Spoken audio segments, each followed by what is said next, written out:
Corazones el día de hoy, que hoy puedas quitar barreras que tal vez traigamos, prejuicios, cosas que nos están estorbando para hacer una tierra fértil para tu palabra.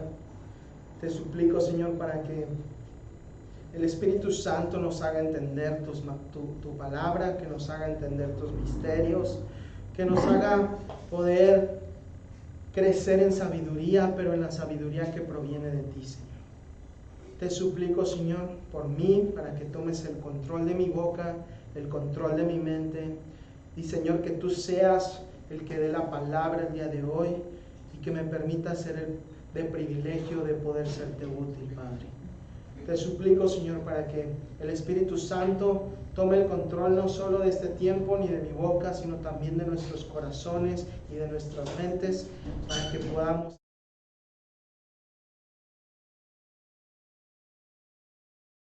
Amén, hermanos. Muy bien, ¿qué? Estamos, muchas gracias que me dejó mejor. Estamos viendo qué carta, hermanos. Filipenses. ¿En qué capítulo vamos? 3. ¿Qué vimos la semana pasada?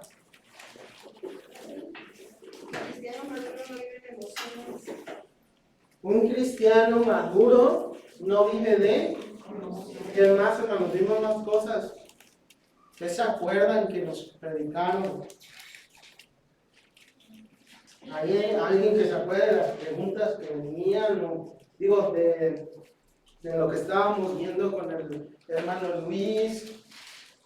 ¿Qué fue lo que nos predicó?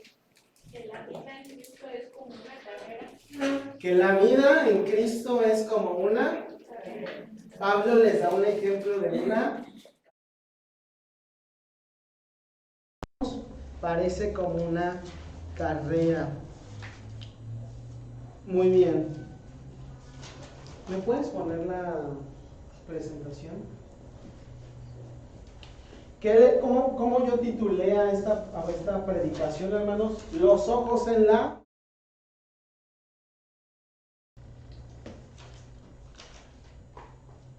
En una carrera, hermanos, ¿qué es lo que se necesita para tener una carrera?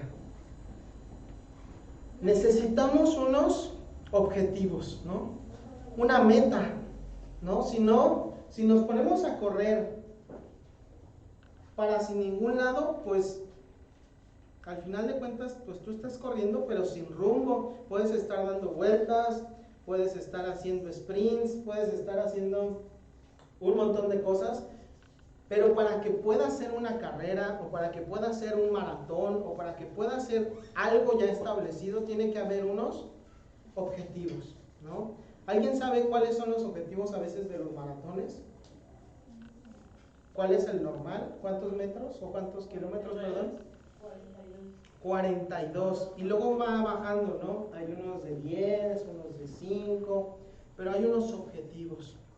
Ahora, vayámonos al ámbito profesional. ¿Okay? Un atleta que se dedica a correr, o en este caso a un maratón, ¿qué es lo que tiene que hacer para poder llegar en primer lugar? Prepararse para empezar. Antes de inscribirse, antes de poder siquiera pensar en decir, me voy a inscribir al maratón de la batalla de Celaya, lo que sea, es prepararse. Si yo quiero llegar a un primer lugar, pues si no me preparo, ¿cuál es mi destino? Perder. Y hasta a lo mejor llegar al último lugar. O en el peor de los casos, no llegar, quedarme en el camino. Entonces, lo primero como persona que quiero correr un maratón o que quiero poder participar en uno y quiero ganarlo es prepararme desde antes, ¿no?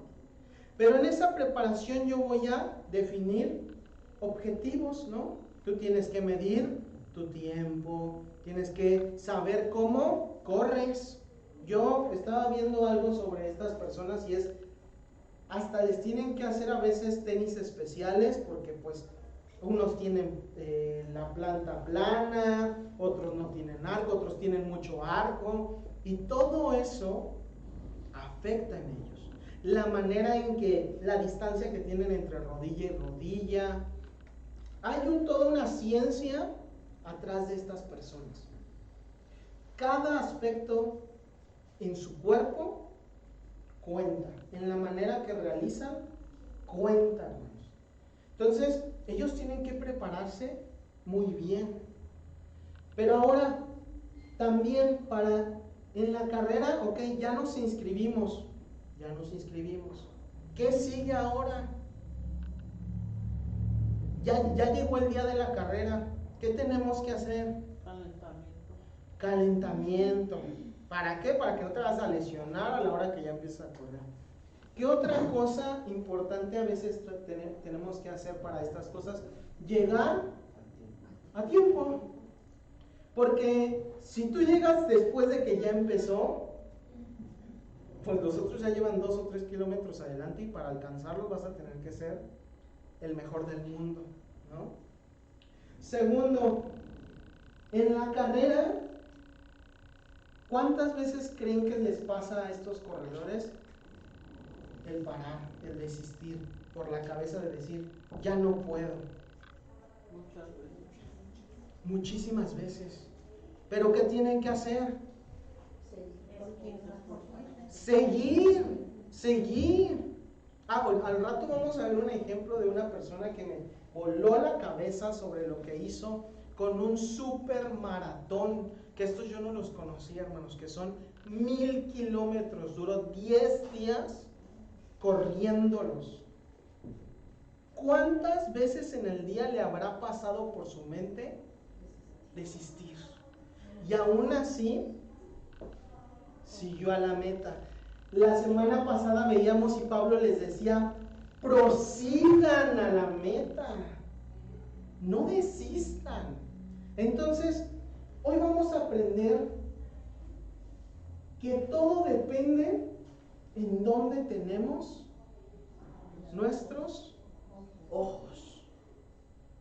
Y lo importante de hoy es que tengamos los ojos en la recompensa, porque los corredores, ¿en qué están pensando para poder llegar al final?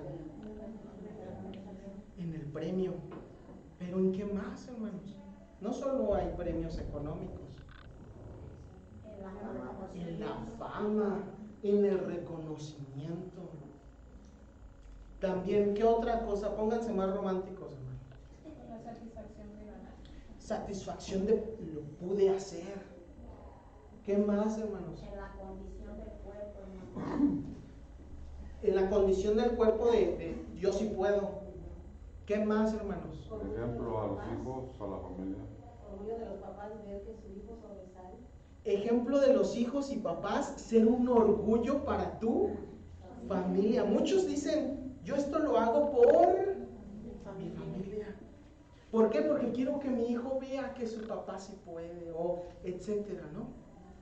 Pero ¿dónde tienen los ojos, hermanos? En la recompensa.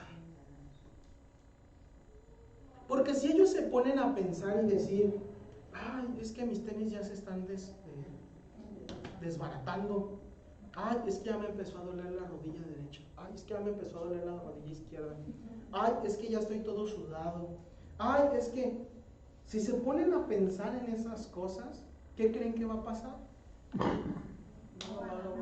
No van a lograr la meta, o van a llegar hasta el último. O no llega. Entonces, ¿qué es lo que tienen que tener siempre? Los ojos en la recompensa, que no haya un desenfoque de esta situación. Vamos a abrir nuestra Biblia en Filipenses capítulo 3, versículo del 17 al 21. Filipenses capítulo 3, versículo del 17 al 21. ¿Amén, hermanos? Amén. Ok, vamos a leerlos todos juntos a la cuenta de 3. Y dice así: 1, 2, 3. Hermanos, sed imitadores de mí, y mirad a los que así se conducen según el ejemplo que tenéis en nosotros. Porque por ahí andan muchos, de los cuales os dije muchas veces, y aún ahora lo digo llorando, que son enemigos de la cruz de Cristo, a fin de los cuales será perdición, cuyo Dios es el vientre y cuya gloria es su vergüenza, que solo piensan en lo terrenal. Mas nuestra ciudadanía está en los cielos, de donde también esperamos al Salvador, al Señor Jesucristo, el cual transformará el cuerpo de la humillación nuestra para que sea semejante al cuerpo de la gloria suya, por el poder con el cual puede también sujetar a sí mismo todas las cosas, hermanos. Pablo, ¿qué está tratando con los filipenses, hermanos? ¿Cuál era el punto central de la carta de los filipenses que se lo repetimos cada domingo? El gozo. A pesar de todo lo que puede estar pasando, es el gozo, ¿no? Por eso es que Pablo les pone este ejemplo con la carrera. Pero Pablo no solo usa este ejemplo de la carrera con los filipenses, sino que era un ejemplo que utilizaba en todas las iglesias. Y decía, esta vida de cristiano es como una carrera. Y en esa carrera necesitas prepararte, necesitas proseguir a la meta, no importando las circunstancias que a veces están pasando en tu vida. Porque, hermanos, ¿la vida de un cristiano es fácil? No. Y eso nos lo dice Jesús cuando venimos a Él viene y nos dice, yo no te vine a dar riquezas, yo no te prometí estar bien todo el tiempo. Dice, lo que te prometí es estar conmigo. Dice, vas a tener que sufrir. Vas a tener que agarrar tu cruz y seguirme. Y esta carrera, imagínense correr un maratón, pero ahora con una cruz. ¿Cuántos acabarían el maratón? Si muy apenas lo acaban así y se llevan hasta chorcitos bien ligeritos y para que no les pese nada. Con la carrera con Cristo es, toma una cruz y sigue esa carrera. Entonces, la vida del cristiano no es fácil. Pero la ventaja que tenemos es que no estamos solos, hermanos. Amén. Dios está con nosotros. Y no confiamos en nuestras fuerzas ni en nuestro cuerpo. Porque si lo hiciéramos, nunca llegaríamos. Confiamos en las fuerzas y en el poder de ¿quién, hermanos? De Cristo. Entonces, es algo bien importante entender que la carrera, por más contradictorio que a veces suene, tienes que correrla tú, pero no con tus fuerzas. Tienes que correrla de la mano de Cristo. Muchas veces nosotros siempre les comento esto y es, yo quiero resolver todo. Yo quiero hacer todo. Yo quiero ser el mejor y hacer las cosas y no necesitar de nadie. Muchas personas creen que no necesitan de nadie. Y es todo lo contrario a lo que Dios nos dice. Primero dice, necesitas primordialmente de Dios. Porque sin Dios no podemos hacer nada. Pero ahora más, todavía más dice, y aún así te tengo que dejar en una iglesia local, porque tú no puedes hacerlo todo solo. Necesitas ayuda, ¿ok? Entonces, tenemos que tener bien claro que la carrera no es fácil. Que la carrera no la tienes que correr con tus fuerzas, sino con las de Dios. Y que esa carrera no la tienes que correr solo. ¿Ok? Vamos a ver lo que nos dice Pablo ahí en el versículo 17 y vamos a leer que dice: hermanos, sed imitadores de mí. Vamos a quedarnos ahí. Sed imitadores de mí. ¿Qué significa imitar, hermanos? Hacer lo mismo. Copiar, hacer lo mismo.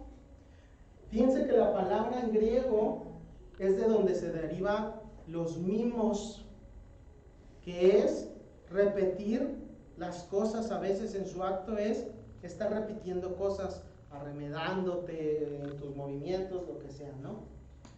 Imitar es literal hacer lo que yo estoy haciendo. Y entonces, lo que nos habla Pablo es: necesitamos un buen ejemplo. Primera de Corintios 11:1 también se los dice a los corintios y dice: sed imitadores de mí, así como yo de Cristo. Y lo que primero tenemos que aclarar es que Pablo no se estaba poniendo en un pedestal, ¿ok? Pablo no era como: miren cómo yo lo hago, háganlo igual que yo. Miren, así se deben de hacer las cosas. Yo sí sé, ustedes no. Él no estaba tocando ese tema. Él les estaba compartiendo su manera de vivir. Y en versículos anteriores que él les dice: para mí el morir es ganancia y el vivir es Cristo. Después les dice: el grande premio que tengo es conocer a Cristo. Y les empieza a hablar de su manera de pensar y de vivir, de decir: fíjense cómo yo le hago para poder proseguir a la meta. Porque, ¿qué problemas tenía Pablo en este trayecto después de que se convirtió a Cristo, hermanos? Menciónenme algunos. Pues era perseguido y... Perseguido.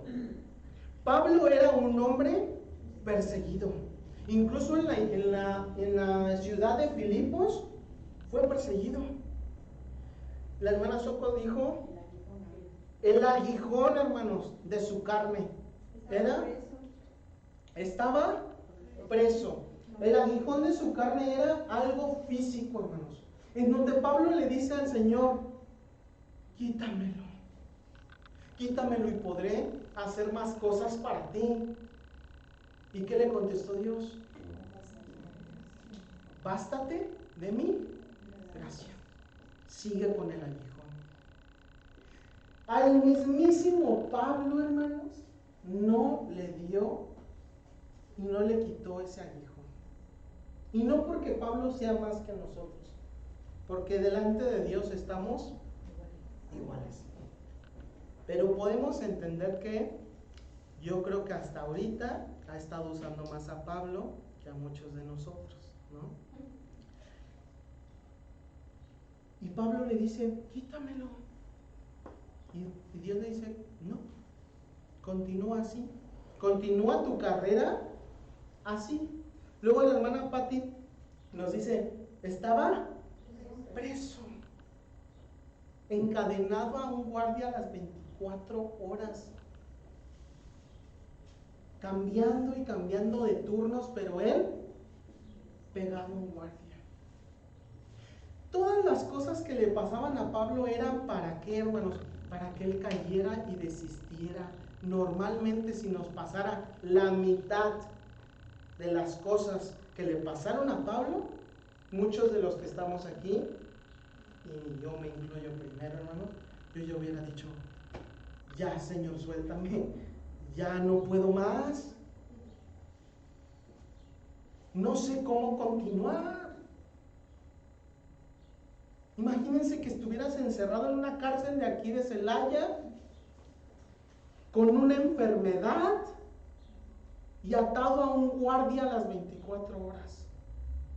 ¿Cómo estaría nuestro espíritu y nuestra hasta salud mental, hermanos? Por los suelos. Y Pablo lo que les dice es: sean imitadores de mí, no porque yo, incluso él lo menciona, no porque yo ya sea perfecto y yo ya haya alcanzado las cosas, sino que sean imitadores de qué, de cómo estoy viviendo y cómo estoy prosiguiendo a la meta. Más que un ponerse como alguien a quien seguir, los estaba invitando a su carrera, hermanos. Les decía: vénganse, vamos a caminar juntos. Los puesto los ojos en Él, Señor. Porque solo así podemos proseguir a la meta, hermanos. Porque si tú desenfocas tu mente, si tú desenfocas tu vista hacia otra cosa, ¿qué le pasó a Pedro en el agua? Se hundió. Y nada más se salvó. ¿Por qué, hermanos? Porque Jesús lo levantó. Pero él se hubiera muerto. Y el único error que cometió, dudar. ¿Pero qué hizo? Volteó. Desvió la mirada. ¿En qué se enfocó su vista por no estar enfocado en Dios? En la tormenta, hermanos. ¿Cuántas veces no nos pasa a nosotros como cristianos que vemos la tormenta y por eso nos caemos? Porque no estamos viendo a Dios. Porque si viéramos a Dios, diríamos: aquí está el Señor, no me va a dejar caer, Él es más poderoso que cualquier tormenta. Pero el problema es que nos pasa como a Pedro, que en vez de estar con Dios, en vez de estar viendo, me enfoco en los problemas. Yo siempre les he dicho: ningún problema es más grande que Dios. Entonces, ¿por qué te preocupas si puedes salir de él o no? Si tú estás, ¿con quién, hermanos? Con Dios. Solo no desenfoques tu vista. Ahora, en este ejemplo que él les está diciendo: sed imitadores de mí. Hay gente dentro de las iglesias, hermanos, que pueden ser de ejemplo a los demás. Para mí, muchos de ustedes son ejemplos en muchos aspectos. Y podemos ver cosas que hacen los demás y poder imitarlas. Y eso hace que nuestra carrera sea más sencilla. Dentro de los maratones, una recomendación a los nuevos maratonistas les dicen: encuentra tu grupo. ¿Por qué? Porque no todos corren al mismo ritmo. Porque unos van más rápido, porque otros van más lento, porque otros tienen diferente manera de correr. Y lo que les dicen es un consejo que les dicen: encuentra tu grupo. ¿Qué? Que te pueda guiar, que te puedas estar ahí con ellos, que te puedan ayudar. Incluso escuché a la resistencia del aire, hermanos, que les puedan ayudar a contrarrestar esa resistencia. Necesitamos ejemplos en nuestra vida como cristianos. Para eso están en esta iglesia, hermanos, los líderes de nuestra iglesia, en los que ya han pasado por cosas y que te pueden dar un buen consejo. Y no un consejo cualquiera, como cualquiera te lo puede dar allá afuera, sino un consejo apegado a la palabra de Dios. Entonces, para poder proseguir en esta meta necesitas un equipo. Y entre eso necesitas buenos ejemplos. Les voy a compartir algo que a mí me sucedió. Yo era una de las personas que llegaba tarde a la iglesia. ¿Okay? Durante mi adolescencia y mi juventud no era algo que me caracterizaba llegar temprano a la iglesia. Siempre tenía problemas para llegar. Y había un hermano que yo creo que ya la mayoría de ustedes no conocieron, pero se llamaba Juan Carlos Barragán. Algunos lo conocieron. Ese hermano tenía sus rodillas y sus pies muy mal, muy mal. Y él se venía en bicicleta desde su casa. Era el primero que estaba en la puerta, hermanos. Todavía no llegaba el pastor, todavía no llegaba nadie, y él estaba afuera. ¿Y mayores de edad eran? ¿Cuántos años, hermanos? ¿70, 80? Por ahí. Era un hombre mayor. Y en nuestro afán, no me acuerdo si salió de mi papá, de mi mamá, algo salió, decirle al hermano: oiga, ¿y si pasamos por usted? Pues para ahorrarle la fatiga y no sé qué. Y él me voló la cabeza con lo que nos contestó: no, hermano, porque aquí todos llegan tarde. Y yo a mi Señor le prometí siempre llegar temprano porque es lo más importante en los domingos. A partir de ahí, hermanos, eso cambió mi vida. Y seguí su filosofía. No porque mi mamá no me lo hubiera dicho, ni porque mi papá no me lo hubiera dicho, ni porque mis líderes no me lo hubieran dicho, sino que lo vi. Vi el ejemplo que él me estaba dando. Y yo dije, a partir de ese día, no puedo llegar tarde a la iglesia. Porque si el hermano Juan Carlos Barragán me está poniendo ese ejemplo de, a pesar de todo lo que pueda dolerle, porque le dolía, hermanos, tomaba pastillas para el dolor. Y aún así decía, no me importa porque yo le prometí esto al Señor. No me importa porque es lo más importante y quiero que Él vea, me acuerdo que dijo, quiero que Él vea que me importa. No, hermanos, eso para mí me cambió. Y hoy en día trato, no les voy a decir que lo cumplo todas las veces, pero trato siempre, pero por ver un buen ejemplo. Busca buenos ejemplos en tu vida, hermano. Busca dentro de esta iglesia buenos ejemplos. Como no somos perfectos, hermanos, pues no vas a encontrar los buenos ejemplos de todo en una sola persona. A lo mejor en mí pueden ver uno, o no pueden ver ninguno también. Pero en otras personas puedes ir viendo otros. Y entonces vas armando tu equipo de buen ejemplo en los que te puedes acercar a ciertas circunstancias. Porque hay unos hermanos que se prestan para unas circunstancias y hay otros hermanos que se prestan para otras. Entonces, tú tienes que ir armando tu equipo para poder correr esta carrera. Ahora, en Timoteo capítulo 4, versículo 12, le dice algo a Timoteo bien importante. Ninguno tenga un poco tu juventud. Bueno, lo que pasa era que Timoteo era joven, ¿no? Entonces les dice, ay, que nadie te tome por insensato, inmaduro, nada más porque eres joven, no. Pero le dice, sino sé ejemplo de los creyentes en palabra, conducta, amor, espíritu, fe y pureza. Le dice a Timoteo, sé ejemplo. Si bien todos tenemos que buscar un ejemplo para poder correr esta carrera, también nos tenemos que preocupar por ser un buen ejemplo. Y les pregunto, ¿puede alguien seguir mis pasos y acercarse más a Cristo? Imagínense que hoy nos ponemos de acuerdo que cada quien se va a ir en parejas a su vida, ¿ok? Por ejemplo, yo con el hermano Juan Carlos, ¿no? Y mañana yo llego tempranito a su casa y me voy a poner a hacer todo lo que él hace, todo, hermanos. Lo voy a imitar. Así con todos ustedes. Imagínense que se llevan a alguien de la iglesia y le van a mostrar su vida, sus acciones, lo que hacen. Ellos te van a imitar y van a hacer cada paso como tú lo estás haciendo.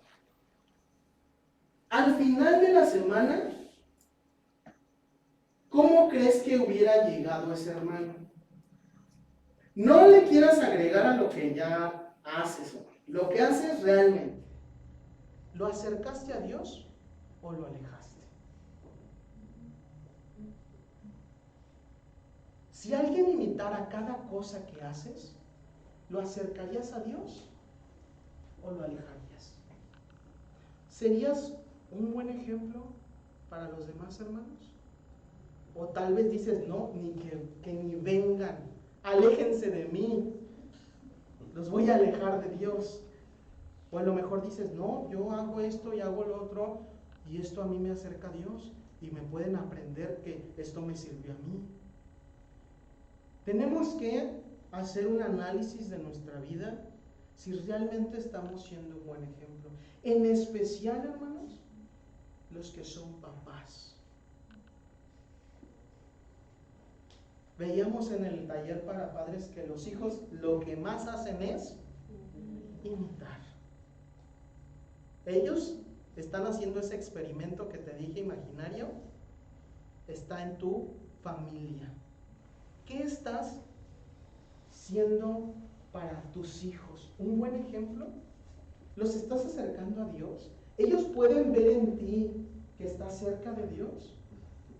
O ellos pueden decir, mi papá nunca ora, mi mamá nunca lee la Biblia, mi mamá nunca me ha enseñado ni siquiera cómo leerla, ni por dónde empezar. Hermanos, me preocupa tanto a veces en las encuestas que luego me salen en algunas revistas que estoy inscrito de cristianos, y es, los niños no saben abrir una Biblia. Saben que es un libro, saben que hay versículos y capítulos, pero nadie les dice, aquí empieza, mira, esto te puede servir, esto no te puede servir, porque en sus familias nadie abre la Biblia. Entonces, ¿cómo ellos van a querer abrirla? Niños que no saben orar. ¿Por qué creen que no saben? Porque en su familia nadie ora. Nadie les dice, ven hijo, te voy a enseñar a orar. Vamos a orar juntos. ¿Qué estás haciendo con tu ejemplo, hermano? ¿En tu familia? ¿Con tu colonia? ¿En la iglesia? ¿Qué estás haciendo? ¿Alejando a las personas o acercándolas a la meta? Es un análisis que tenemos que empezar a hacer, hermanos. No vayas a perder tiempo en ya después. No me interesa. Ay, yo no soy digno de ser ejemplo de nadie. Que sigan a los diáconos. No. Aquí todos debemos de ser ejemplo. Entonces, lo primero que dice Pablo es un ejemplo. Ahora, dice en Hebreos capítulo 13:7, acordaos de vuestros pastores que os hablaron la palabra de Dios. Considerad cuál haya sido el resultado de su conducta e imitad su fe. Si ven en el versículo 17 de Filipenses, dice, hermanos, sed imitadores de mí, dice Pablo.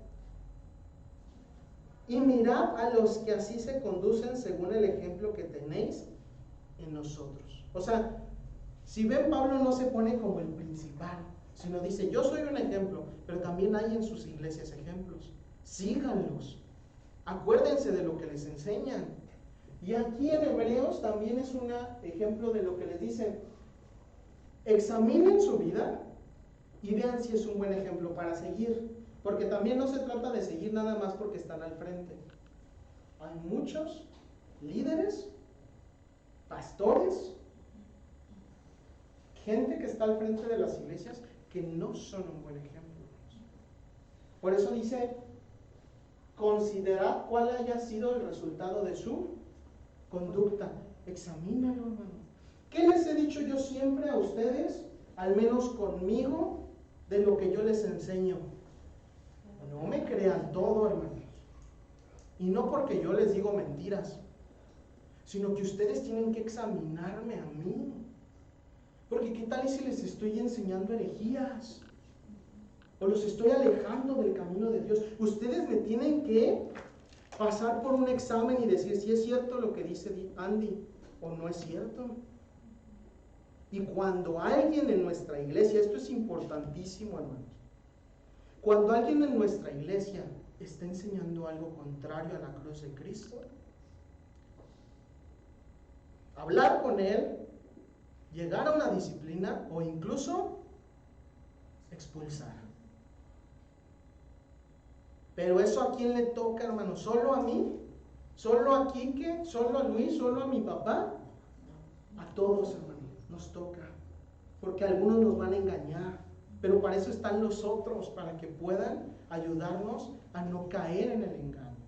Entonces, hay muy buenos ejemplos, hermano, y espero que en esta iglesia pudieras encontrar o puedas encontrar buenos ejemplos. Ahorita ponte a pensar en quién puedes poner de un buen ejemplo. ¿Para qué? Para seguir, para imitar a esa persona. ¿En qué aspecto? En el que esté haciendo lo correcto. Ahora, lo siguiente es lo que nos dice Pablo en el versículo 18. Porque por ahí andan muchos, de los cuales os dije muchas veces, y aún ahora lo digo llorando, que son enemigos de la cruz de Cristo. Hay malos ejemplos en las iglesias, como les decía. Les puse ahí un lobo, porque eso dice la Biblia, hermanos. Esto es bien difícil de detectarlos luego. ¿Por qué? Porque hablan como cristianos, porque se comportan como cristianos, porque predican la palabra. Pero no todos son un buen ejemplo, hermanos. Muchas de esas personas solo buscan dividir las iglesias, hacer grupitos. Aquí siempre les decimos, no hagan grupos, hermanos, incluyan a todos. Y no estamos ajenos a que te lleves mejor con unos que con otros, porque hay afinidades. Pero no excluyas a nadie. Y ustedes dense cuenta que ese es el principal objetivo de estas personas. Porque está el dicho muy popular, divide y vencerás. Entonces, cuando ustedes vean una plática, lo que sea que esté pasando en nuestra iglesia y que esté respecto a la división o a que estén haciendo algo mal para nuestra iglesia, no participen de ello. Pero no solo no participen, sino exhorten. Ustedes tienen autoridad de exhortar, hermanos, de poder decir, eso no está bien, hermano. Eso afectaría la unión que tenemos en nuestra iglesia. Entonces, tenemos que cuidarnos de los malos ejemplos. Pablo les dice, hay muchos hermanos, muchos. Hay muchos por ahí, los cuales les dije muchas veces, que ahora lo digo llorando, que son enemigos de la cruz de Cristo. Ahora vamos al contexto histórico del que está hablando Pablo. ¿Se acuerdan cuál es el primer grupo que Pablo les advierte que hablaba de la circuncisión? Eran los judaizantes, ¿no? En donde buscaban implantar una religión acerca de las obras, de cumplir la ley y así poder ser salvos. Eso los hace enemigos de la cruz de Cristo, porque la invalidan, la disminuyen, la minimizan, porque entonces dices, la fórmula de la salvación son obras más Cristo igual a salvación. No. Solo es creer en Jesús y ya. Todo lo demás que le quieran agregar o que le quieran quitar son enemigos de la cruz de Cristo. Y así debemos de tratar a esas personas. El día que alguien se pare aquí, hermanos, y minimice la cruz de Cristo, es el día tratarlos como enemigos. No vayan a ser groseros, no se trata de eso, pero que tengan mucho cuidado. Inclusive con los que ya predicamos actualmente.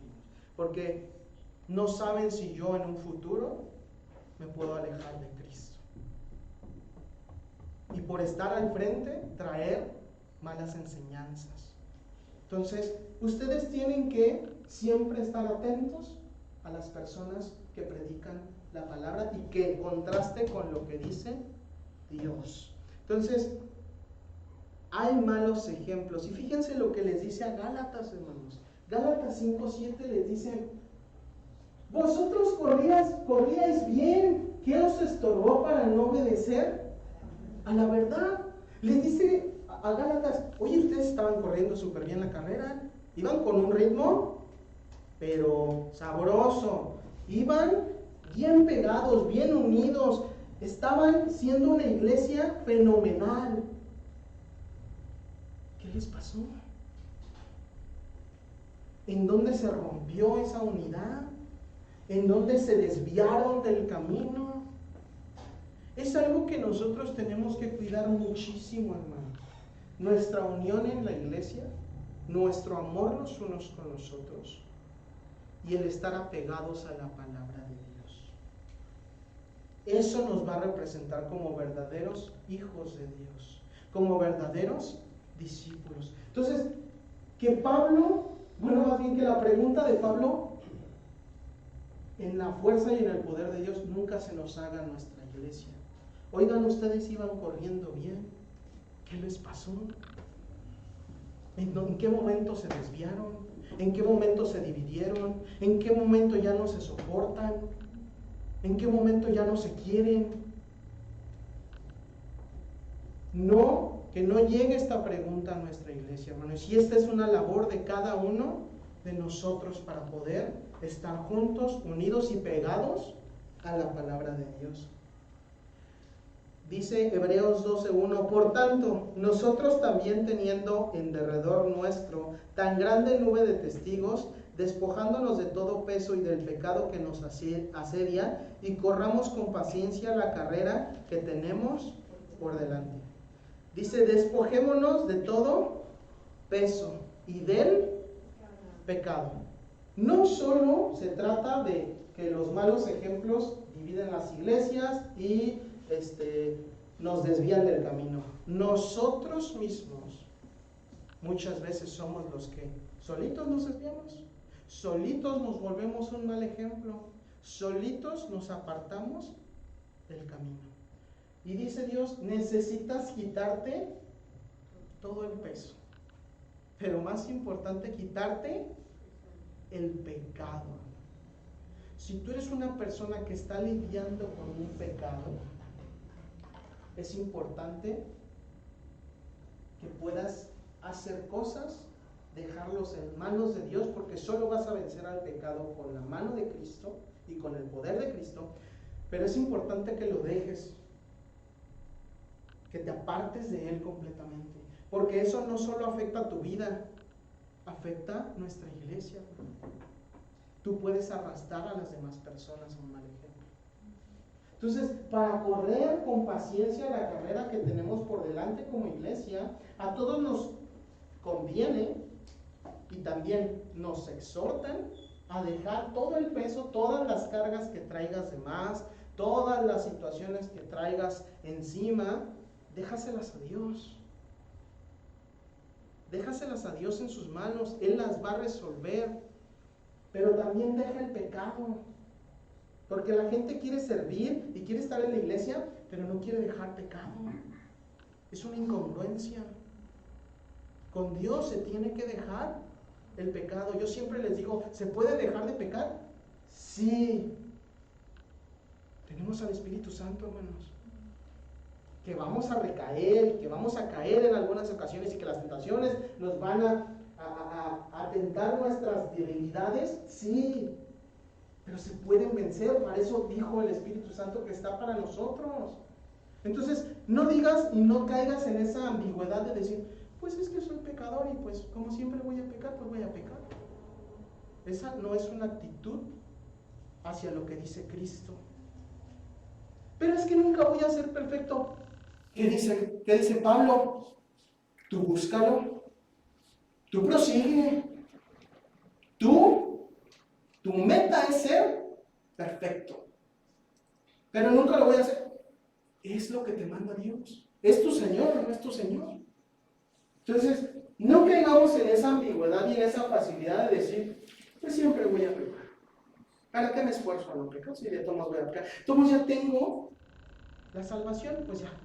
Yo salvo, ya estoy. No, hermano, esa no es una actitud de un cristiano. Y si tú tienes esa actitud, checa tu salvación, porque el Espíritu Santo pareciera que no está dentro de ti. Porque el Espíritu Santo lo que hace es aborrecer el pecado. Si tú no estás aborreciendo las cosas que haces mal, algo está pasando mal en ti. Estás disminuyendo tu espíritu, estás entristeciendo tu espíritu, te estás alejando del espíritu, o en los peor de los casos, no tienes al espíritu. Necesitas aborrecer el pecado. Segunda de Timoteo 3, versículo 4 al 5. Traidores, impetuosos, infautados, amadores de los deleites más de Dios, más que de Dios, que tendrán apariencia de piedad, pero negarán la eficacia de ella. A estos, ¿qué les dice? Ay, comparte con ellos y no pasa nada, nada más no los... Dice, a estos, evita.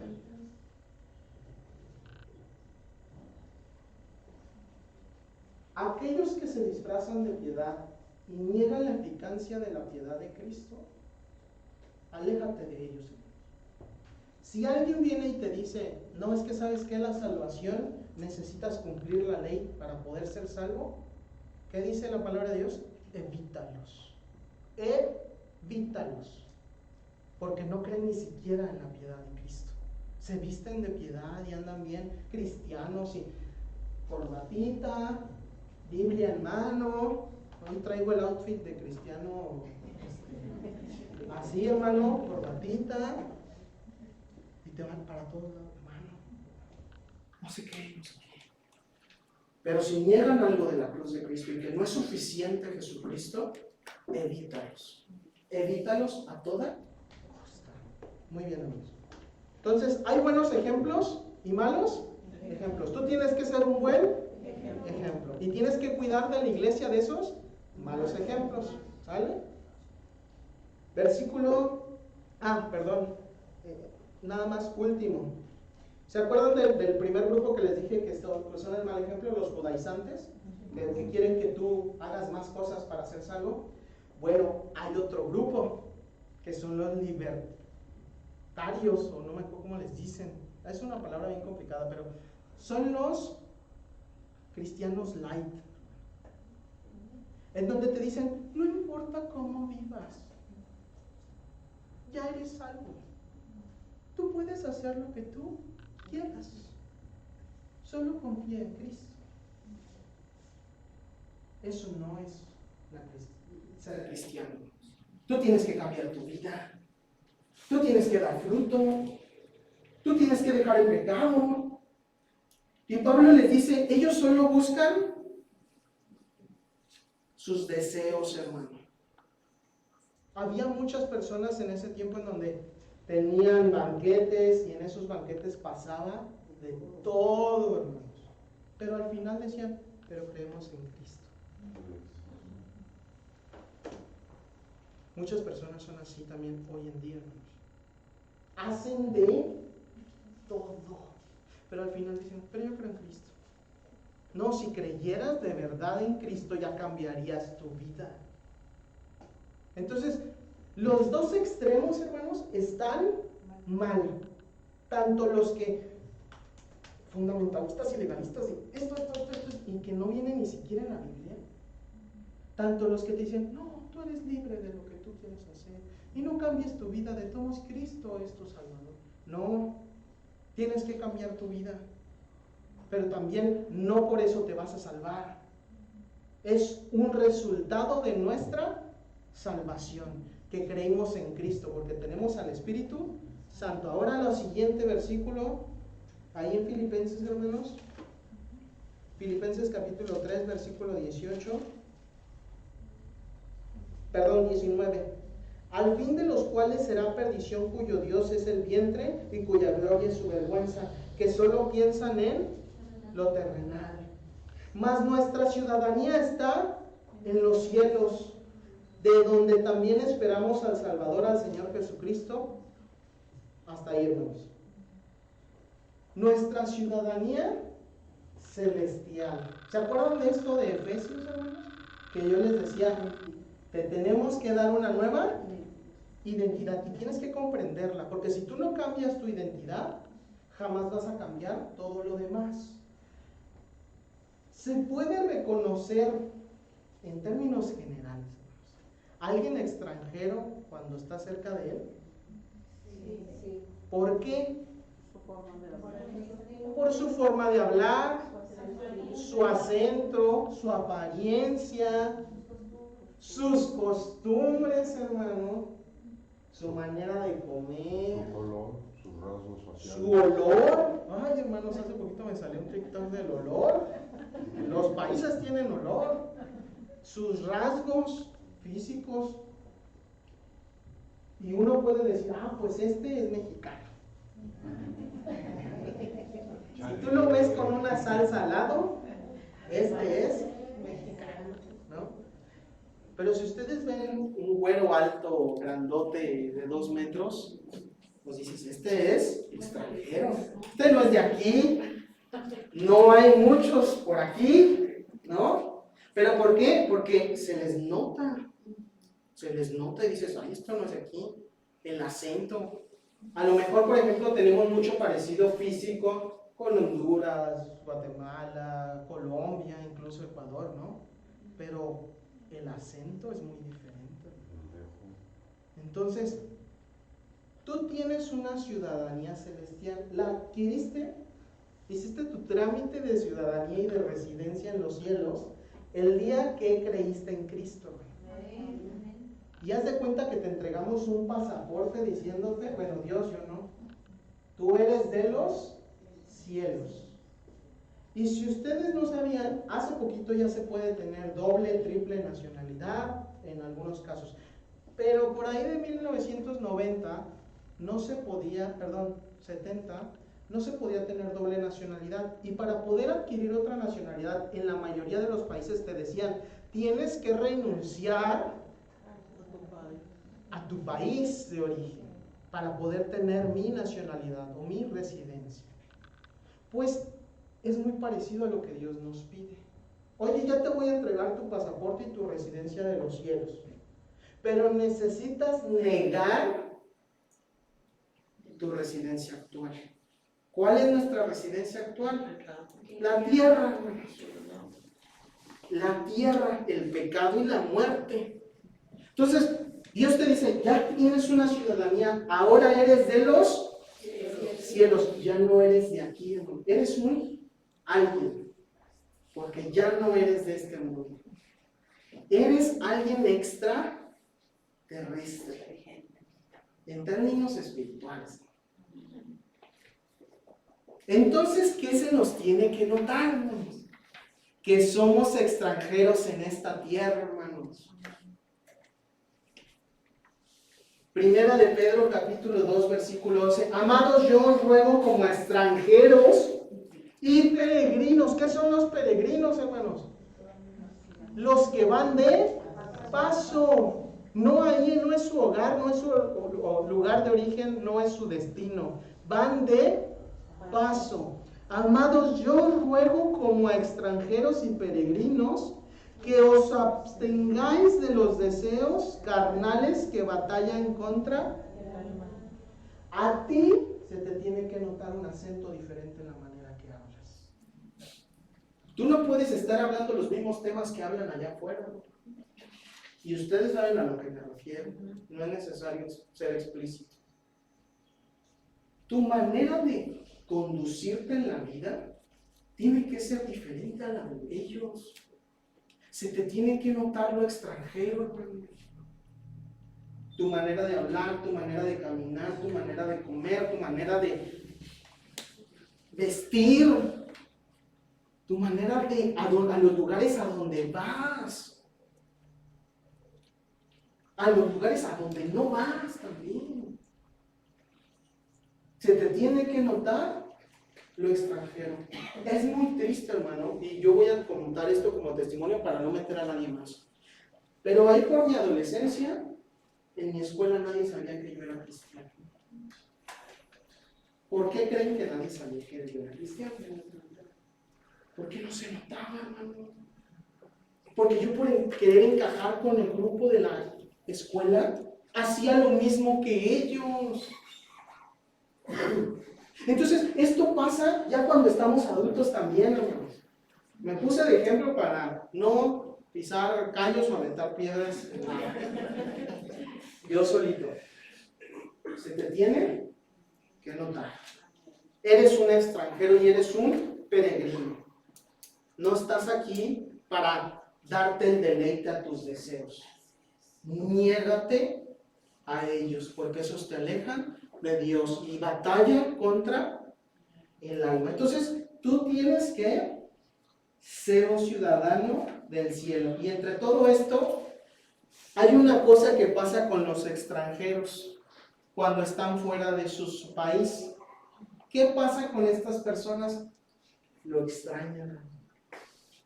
No sé quién haya tenido la oportunidad de viajar fuera de México, pero la mayoría de personas que he conocido dicen, ay, no hay como México. Mi comida, la hospitalidad, ¿no? Dicen, aquí son bien amorosos, allá en Europa o en otro lado son bien fríos y que no sé qué. Añoran su lugar de origen, añoran su país, añoran sus costumbres.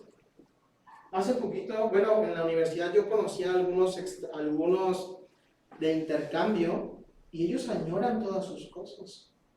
Mi familia, mis abuelos, mi cama, mi comida. Sí está muy rica aquí, siempre decían, pero yo quiero la de allá. Entonces, si nosotros somos del cielo, ¿qué tenemos que estar añorando? El cielo. El cielo, hermanos. Pablo, ¿qué es lo que más añoraba en su vida? El cielo. Decía, si por mí fuera, Morir es ganancia. Imagínense, morir es ganar es morirme. Ahorita morirme sería ganancia porque yo ya estaría en los. Eso tiene que ser algo que está en nosotros. Si tú no añoras el cielo, estás poniendo tus ojos en lo. Porque muchas veces cuando viene esta pregunta, dicen, ay no, pero es que yo quisiera que mis hijos crecieran y verlos crecer. Ay, es que yo quisiera poderme comprar una casa y pues hacer esa etapa de mi vida.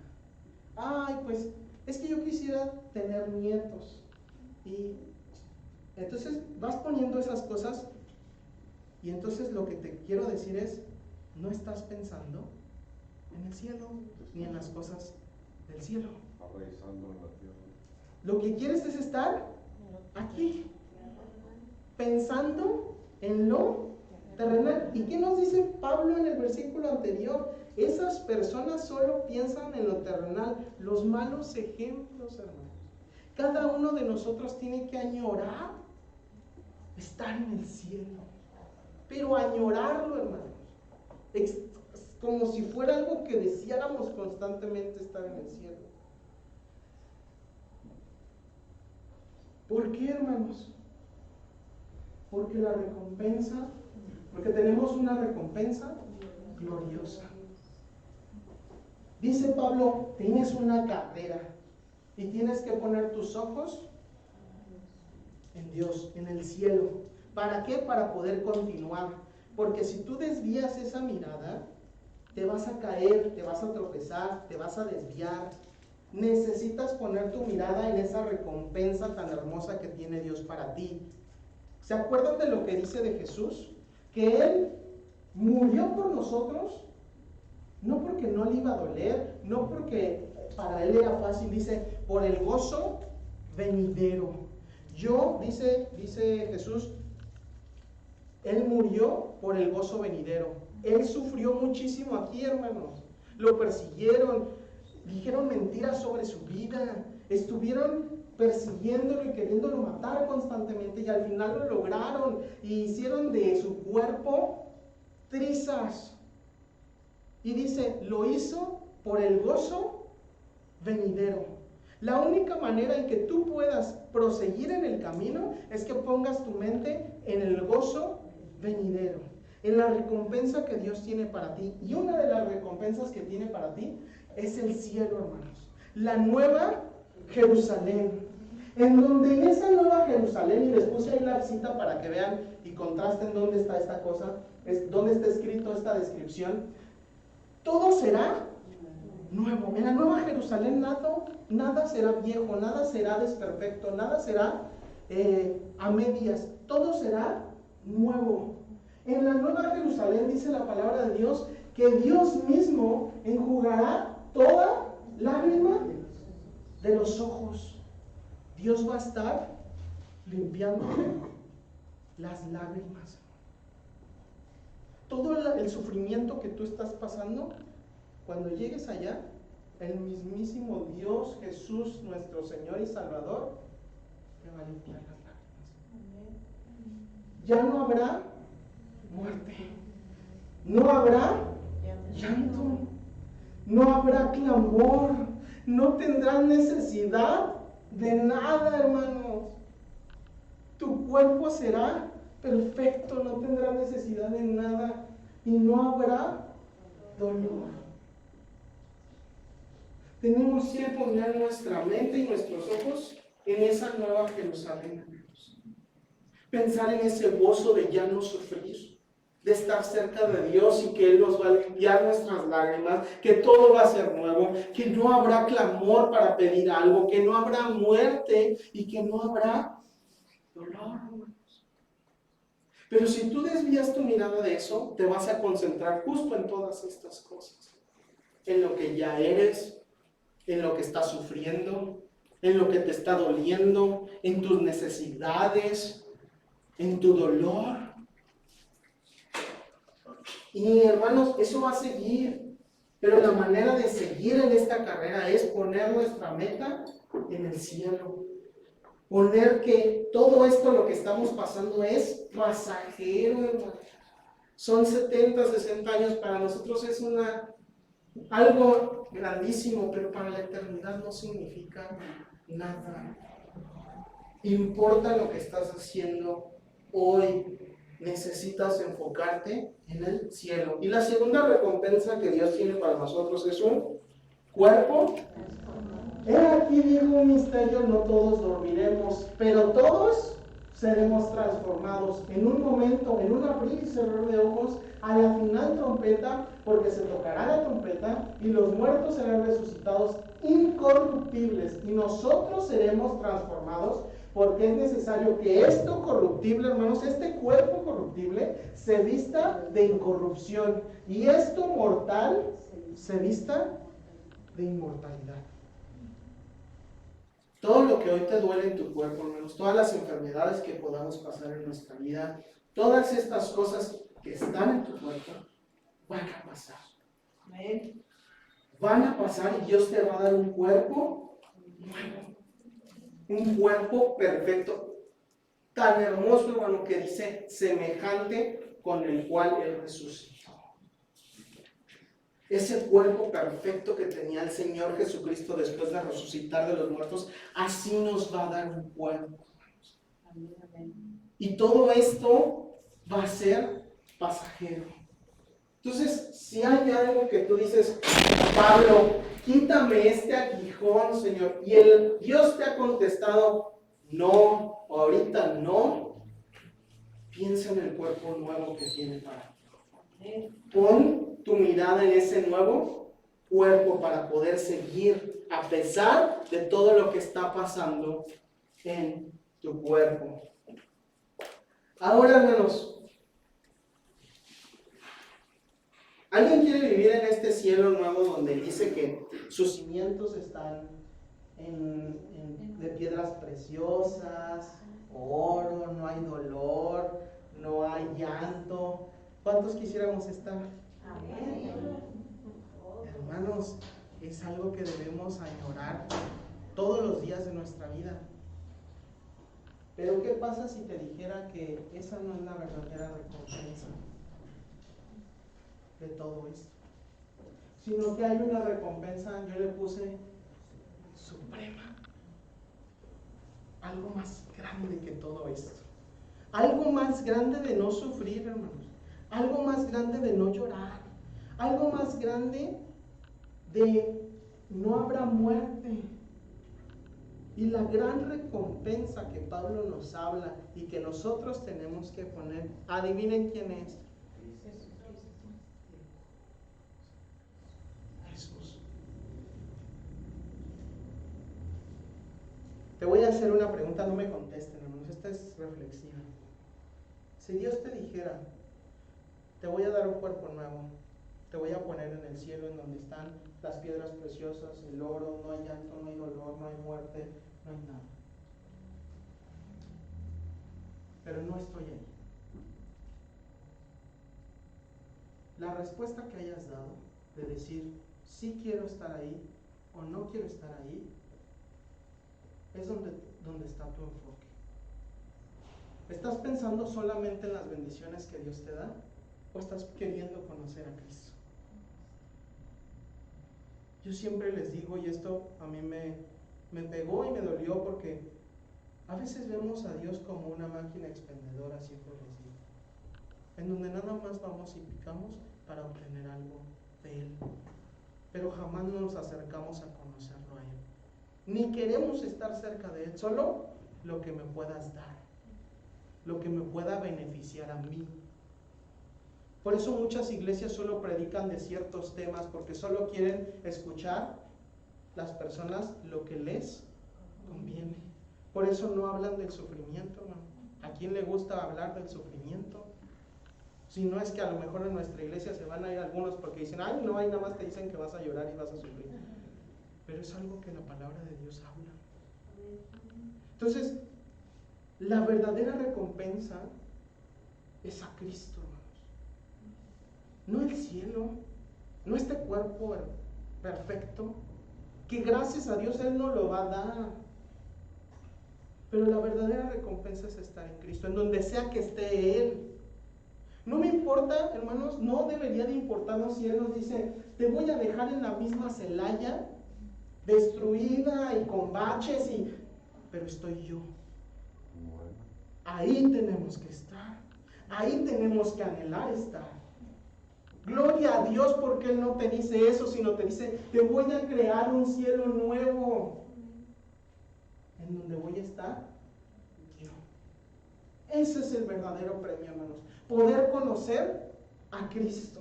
¿Alguien ha escuchado esta canción llamada Cara a Cara? Refleja esto perfectamente, pero ahorita vamos a ver unos versículos, en donde el autor de esta canción le dice, cuando llegue a tu presencia, solo quiero estar contigo, solo quiero estar cara a cara. No quiero preguntar nada, no quiero que me des nada, no quiero saber nada más que estar en tu presencia. Eso tenemos que anhelar, hermanos. Pero ¿a quién tiene el corazón conforme al de Dios, hermanos? ¿Quién? David. David tiene el corazón conforme a Dios. Y fíjense lo que dice David, hermanos. Salmo 73, 25. ¿A quién tengo yo en los cielos? Sino a ti. Y fuera de ti, nada deseo. Este es nuestro objetivo en la vida. Querer conocer a Cristo. Querer estar cerca de Cristo. Ser como David, de decir, en los cielos solo te tengo a ti. Es lo que me importa. No me importa lo que me puedas dar o lo que me puedas ayudar. Me importas tú, Señor. Me importa conocerte a ti. Dice Salmos 27:4, una cosa he demandado a Jehová, dice David, esta buscaré, que esté yo en la casa de Jehová todos los días de mi vida. ¿Pero para qué, hermanos? Para estar bien y no sufrir, para ya no llorar, para contemplar la hermosura de Jehová y para inquirir en su. Dice David, yo no quiero nada. Y buscaré y demandaré poder estar todos los días de mi vida en la casa de Jehová para contemplar su hermosura. ¿Deseas conocer a Cristo, hermano? Amén. ¿Es algo que realmente todos los días anhelas? Amén. Porque si no, todo lo que estás haciendo está en vano. Si tú no anhelas conocer a Cristo, ¿para qué estás en esta carrera? Mejor desiste, porque al final, ¿quién crees que te espera? Cristo. No te esperan bendiciones, gloria a Dios te las espera después y Dios te las va a dar. Pero si tú solo estás buscando en los beneficios, mejor desiste de esta carrera. Y no es una invitación, no, es retórico, no vayan a, bueno, sí, ya, no, es retórico. Lo que quiero hablar es de la importancia de quiero conocer a Jesús. Quiero estar cerca de Él todos los días de mi vida. Y si mañana es el momento, mañana me voy. No me interesa lo que deje aquí. No me interesa mi familia, no me interesa mi trabajo, no me interesa mi dinero, no me interesa nada. De verdad, hermanos, a veces la familia es algo que siempre ponemos por primero de Dios, que primero que a Dios. Y no es lo correcto. No importa, si mañana Dios me llama, amén, gloria a Dios. Dios se encargará de mi familia. Él está ahí preocupándose por ellos. Pero necesitamos anhelar esto. Por tanto, nosotros también teniendo en derredor nuestro tan grande nube de testigos, despojémonos de todo peso y del pecado que nos asedia y corramos con paciencia la carrera que tenemos por delante, puestos los ojos en Jesús, el autor y consumador de la fe, el cual por el gozo puesto delante de él sufrió la cruz, menospreciando el oprobio, y se sentó a la diestra del trono de Dios. Considerad aquel que sufrió tal contradicción de pecadores contra sí mismo, para que vuestro ánimo no se canse hasta desmayar. La clave de poder servir a Cristo y no desistir en el intento o no fallar es que tengas los ojos puestos en Jesús. La clave de que tu vida cristiana sea de ejemplo a los demás y que sea una vida congruente a lo que dice la palabra, la única forma en que lo puedes hacer es teniendo puestos los ojos en Jesús. No hay otra manera, hermanos. No hay más donde agarrar, no hay menos. Es poniendo los ojos de Jesús, en Jesús. Porque esto nos pasa no solo en nuestra vida, que nos desviamos los ojos a los problemas, sino también en la iglesia. Porque estás viendo a Andrés, porque estás viendo a Quique, porque estás viendo a las maestras, porque estás viendo... Y dices, no, es que estos no saben hacer las cosas. Lo que tú quieras decir. No pongas los ojos en nosotros o en las personas. Pon los ojos en Jesús. Nuestro ejemplo primario. ¿Quién es, hermanos? Jesús. Y lo que hoy aprendimos, hermanos, es que tenemos que ser también nosotros un buen ejemplo y cuidarnos de los malos ejemplos. Pero en todo esto, siempre los ojos puestos. Y para terminar, hermanos, es ¿dónde están puestos mis ojos? ¿Dónde están puestos tus ojos, hermano? ¿Qué es lo que estás pensando constantemente? ¿Qué es lo que te preocupa? ¿Qué es lo que te duele? ¿A quién estás mirando en la iglesia? ¿Qué estás haciendo con tu ejemplo? ¿Estás siendo un buen ejemplo para tus hijos? ¿Estás siendo un buen ejemplo para los hermanos de la iglesia? ¿Dónde están puestos tus ojos? ¿En lo terrenal, como aquellos enemigos de la cruz? ¿O están puestos en lo celestial? puestos en Cristo. Hoy es un día para cambiar nuestra vida. Hoy es un buen día para entregarle nuestra vida a Cristo. Hoy es un buen día para decidir ser un buen ejemplo a los demás. Porque mañana, quién sabe si tengas oportunidad. Hoy es un buen día para poner los ojos en Cristo y poder correr esta carrera llamada vida, hermanos. ¿Dónde están puestos mis ojos?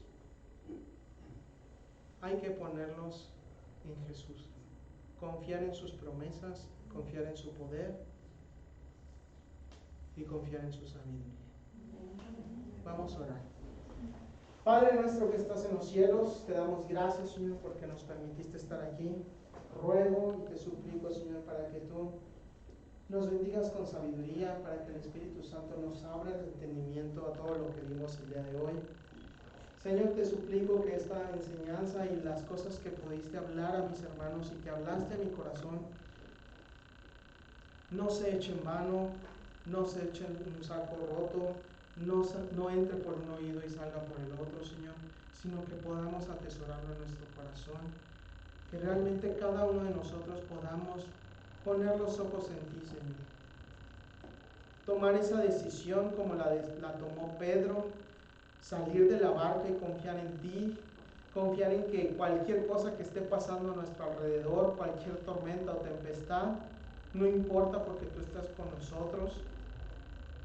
Y Señor, que no nos pase como a Pedro de desviar nuestra mirada de ti. Que podamos continuar esta carrera, que nos puedas dar fuerza, que podamos confiar en tu fuerza y en tu fortaleza para poder seguir esta carrera en la que nos mandas. Que cada uno de nosotros podamos ser un buen ejemplo en la iglesia, un buen ejemplo en nuestra familia, y que seamos una iglesia que pueda ser digna de ser llamada tu iglesia, Señor. Hijos de Dios y discípulos de Cristo, Padre. Te suplicamos, Señor, que permees esto en nuestro corazón, que permees esto en nuestra mente y que cada uno podamos tomar decisiones el día de hoy, Señor. Que lo que tengamos que cambiar, lo cambiemos, que lo que tengamos que transformar, transformemos, de lo que tengamos que alejarnos, nos alejemos, Señor. Y con la mano de tu Espíritu, sé que vamos a poder, Señor. Te suplicamos todo esto, te rogamos que nos acompañes en esta semana para poner en práctica esto, en el nombre de Cristo Jesús. Amén. Gracias, hermanos.